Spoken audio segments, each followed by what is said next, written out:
Digital সিগন্যালে দুটি ভিন্ন লেভেলের মান থাকে, ঠিকই ছবির মতো।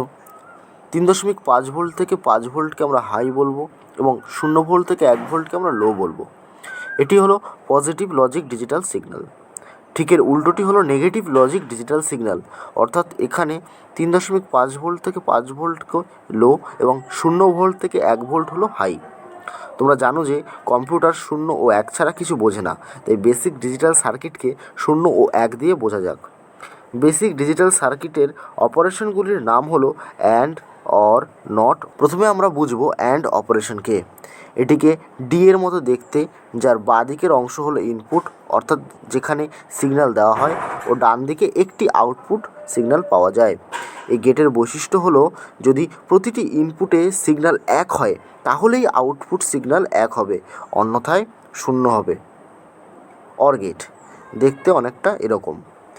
এই গেটে অসংখ্য ইনপুট সিগন্যালের মধ্যে যদি যে কোনো একটি সিগন্যাল 1 হয় তবেই আউটপুট সিগন্যাল 1 হবে। শুধুমাত্র প্রতিটি ইনপুট সিগন্যাল 0 হলেই আউটপুট 0 হবে। নট গেট দেখতে এরকম, যার একটি ইনপুট ও একটি মাত্র আউটপুট হয়। এই একটি মাত্র ইনপুট সিগন্যাল যদি 0 হয় তাহলে আউটপুট 1 হয়, ও ইনপুট সিগন্যাল যদি 1 হয় তাহলে আউটপুটটি 0 হয়।